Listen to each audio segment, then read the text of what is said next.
Assalamualaikum warahmatullahi wabarakatuh. Kembali lagi di channel Guru Areyu. Sebelum ke video jangan lupa untuk subscribe, like, komen, dan share.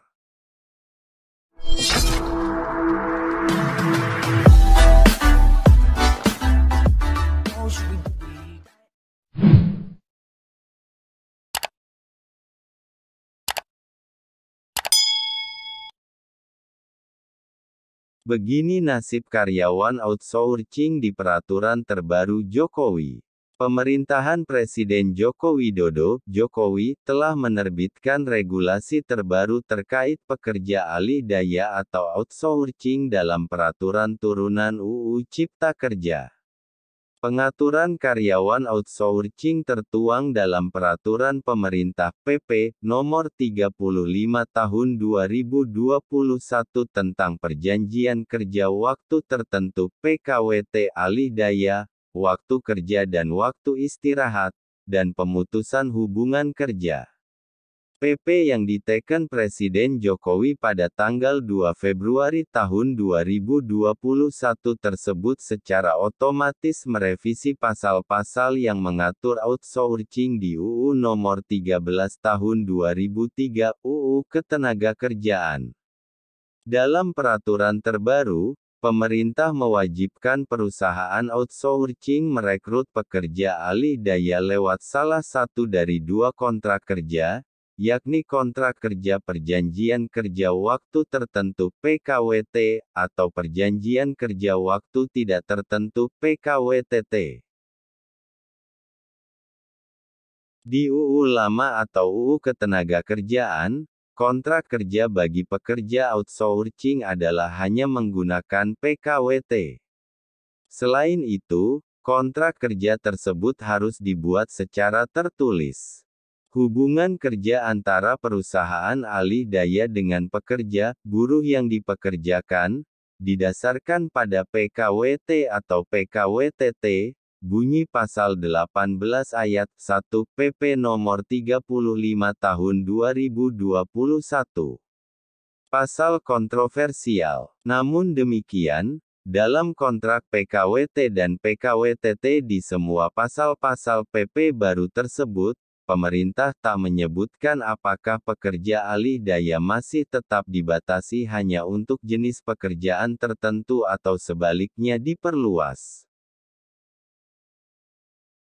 Sebagai informasi, di UU Ketenagakerjaan atau Peraturan Lama secara tegas menyebutkan, pekerjaan outsourcing dibatasi hanya untuk pekerjaan di luar kegiatan utama atau yang tidak berhubungan dengan proses produksi kecuali untuk kegiatan penunjang. Pekerja buruh dari perusahaan penyedia jasa pekerja buruh tidak boleh digunakan oleh pemberi kerja untuk melaksanakan kegiatan pokok atau kegiatan yang berhubungan langsung dengan proses produksi, kecuali untuk kegiatan jasa penunjang atau kegiatan yang tidak berhubungan langsung dengan proses produksi, bunyi pasal 66 UU Nomor 13 Tahun 2003. Sementara di pasal PP turunan UU Cipta Kerja, tak dicantumkan lagi batasan pekerjaan-pekerjaan apa saja yang dilarang dilakukan oleh pekerja alih daya. Dengan revisi ini, Serikat Buruh mengkhawatirkan kalau UU Cipta Kerja membuka kemungkinan bagi perusahaan outsourcing untuk mempekerjakan karyawan outsourcing untuk berbagai tugas, termasuk pekerja lepas dan pekerja penuh waktu. Hal ini akan membuat penggunaan tenaga alih daya semakin bebas jika tak diatur dalam regulasi pemerintah, baik di UU Cipta Kerja maupun aturan turunannya. Menteri Ketenagakerjaan, Ida Fauziah, dalam suatu kesempatan tak menjelaskan secara spesifik apakah batasan pekerjaan outsourcing masih dibatasi atau diperluas dalam UU Cipta Kerja.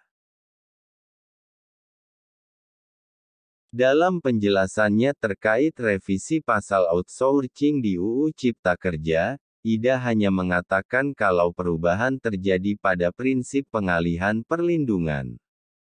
Syarat-syarat dan perlindungan hak bagi pekerja dalam kegiatan alih daya atau outsourcing masih tetap dipertahankan. Bahkan dalam kegiatan alih daya UU ini memasukkan prinsip pengalihan perlindungan hak bagi pekerja apabila terjadi pergantian perusahaan alih daya, kata Ida dalam keterangan resminya. Aturan yang dimaksud Ida di turunan UU Cipta Kerja adalah Pasal 19 Ayat 1 PP Nomor 35 Tahun 2021 yang menyebutkan, dalam hal perusahaan alih daya mempekerjakan pekerja, buruh berdasarkan PKWT, maka perjanjian kerja tersebut harus mensyaratkan pengalihan pelindungan hak bagi pekerja, buruh apabila terjadi pergantian perusahaan alih daya dan sepanjang objek pekerjaannya tetap ada.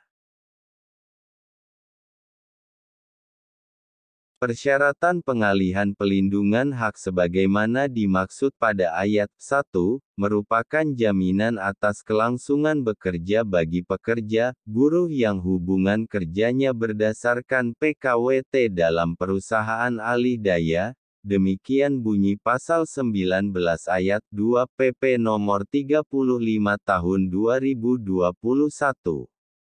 Ayat selanjutnya mengatur, dalam hal pekerja, buruh tidak memperoleh jaminan atas kelangsungan bekerja sebagaimana dimaksud pada ayat 2 perusahaan alih daya bertanggung jawab atas pemenuhan hak pekerja, buruh. Pada awalnya, perusahaan outsourcing menyediakan jenis pekerjaan yang tidak berhubungan langsung dengan bisnis inti perusahaan dan umumnya tidak mempedulikan jenjang karir.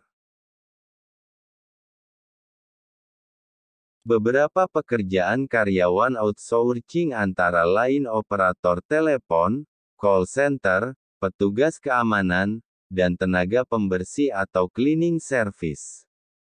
Namun saat ini, penggunaan outsourcing semakin meluas ke berbagai lini kegiatan perusahaan. Demikian info terkini, semoga bermanfaat. Terima kasih dan wassalamualaikum warahmatullahi wabarakatuh.